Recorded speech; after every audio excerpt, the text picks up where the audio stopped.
Yo, our girls Rani and Inglis, yo, they can eat. They were throwing back the food. They were throwing back plates on plates on plates of food. It was like watching Goku and Vegeta just like throw back plates upon plates upon plates of food. Like they almost bankrupted the poor old lady at the restaurant. Okay, so let's talk about Reborn to the Master Blade episode number 3. And I'm a little conflicted because, like, on one part, I really liked the episode. Like, truly, I really did like the episode. I like what they're doing. I like that they aged up our girls another 3 years, so now they're 15. So they're pretty much almost like, there's no easy way to say it, but they're basically like almost fully like developed at this point. The end of the reality is most girls end up, kind of like maturing of age around like 15 or 16. So they're pretty much what they're going to look like for the rest of their lives. So if you felt bad oogling a 12-year-old, well, shame on you. But now you can feel even better at oogling a 15-year-old. But we saw our girl Inglis, voluptuous as Rani described. But I like how they aged them up. I like how we're on to the next thing, right? We're going to the Knights Academy. We're going to the Royal Capital. They're on a 1-month journey to the royal capital, and essentially they're going to go and train to be a knight and her squire, and they're going to have to, take on certain things along the way because at the end of the day, they only have so much of a budget to get to the royal capital from Ymir where they left, and they're going to need to take on kind of like side missions and mercenary work to be able to fund their trip, essentially, because they basically eat so much. So I liked all of that. I like seeing their trip. I like seeing them get aged up. I like seeing their next thing. I like seeing that they landed in a city that is also being undertaken. What did they call her? The landlord. So I like how they stumbled upon a city and a person. Her name's Cyrene or Kyrene or Cyrene. And she is also a Highlander, and this city, she's basically like the overseer, overtaker of, being like the top of charge, a Highlander in this city. They took on a mercenary job where their job is to essentially go and defeat a bunch of former knights of this city that are now causing trouble, and they're starting the faction.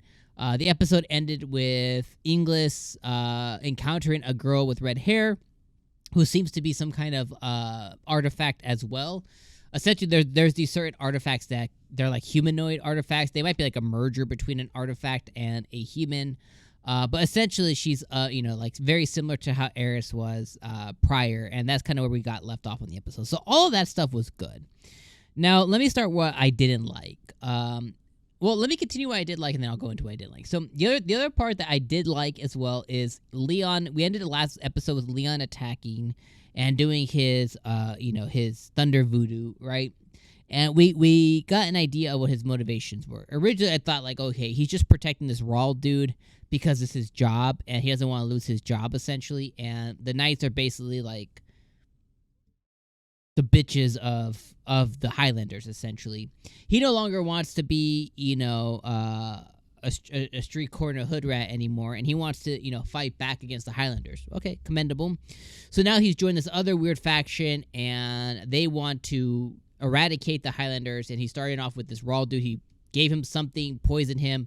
He did something to this guy, and he is now transformed into a magic sight beast. And all of that's cool, right? He fights Inglis and them. He gets punked. And that's where my problems start right there is he runs away. Okay, that's fine. Rawl got turned into this magic sight beast. And I'm a little let down by this whole thing because, like, basically he got turned into a magic sight beast.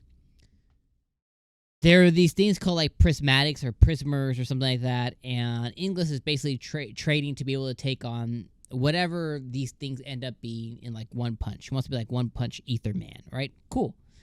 Now the problem where I have is it was such a letdown of a fight because we got this buildup of Rawl, right? So we got Rawl as a kid and her beating him up as like a 5-year-old. So that was a really cool thing. Then he comes back on episode 2. Now he's this Highlander, this peak human, essentially like the highest form that a human can be. And then he has transgressions with Inglis, and we get that build up, and then we get him, but then now we just get him getting punked by this Leon guy, and he turns into this beast who all he could do is yell Inglis, Inglis, and I'm like, okay, that's stupid. And then the fight happens, and she kicks him. She makes it look like Eris, but she kicks him to oblivion. Okay, haha, hee hee. That's fun enough. And then she uses her ether strike, and one shots him, which was cool too. I didn't think it was uncool, but I just felt let down because we got these 2 episodes of build up on this one character, this decent character development for one character, and I was expecting like a really cool fight. I was expecting her to like go to his room to attend him, and then maybe like silently strike him, or go to his room to attend, and then be like, "We're gonna fight, bitch. What are you gonna do?" And then they fight, and then there's this cool thing. Like I wanted there to be more there to be satisfied with closing off that character. And I know it's a big nitpick to be like, oh, well, why are you holding on to this one thing? It's like I just felt let down. Like I felt like we got a character, we got build up, we got him being a big old jerk, and I wanted to see him get murdered to 9 Ways to Sunday. And we got to kind of see that, but we didn't. He just ended up turning into this big rock, and she one-shot it. It was just unsatisfying to me. So I truly hope future fights and future arcs, or whatever you call them, whatever you want to call them, but I hope that future bosses end up being more satisfied, because I felt really let down by this raw dude, and I felt like this could have been a really cool opportunity for her to overcome this dude who's been an ass to her, and we know she could have done it from like day one, but I would have just loved to have seen him get punked and some dialogue, and like I just wanted more from that, and we got what we got. So overall, it was a good episode. I just think I was unsatisfied with the build-up for the Raw stuff. I enjoy learning more about Leon. I enjoy learning more about this faction that wants to go against Highlanders. I enjoy learning more about Highlanders. I enjoy that they're now in the city that has this mana-sucking thing going on. I enjoy them getting aged up. I enjoy them going on a trip. I think their banter between each other is cute. All of that, really cool. Just didn't like the actual fight here as well. So that's my thought. Let me know what you guys think. Let me know if I harped too much. Let me know if you didn't like what my comments were. But I'm interested in your opinion in the comments below. Throw it down there on what you thought of this episode. And of course, as always, I'll see you guys next week for episode 4.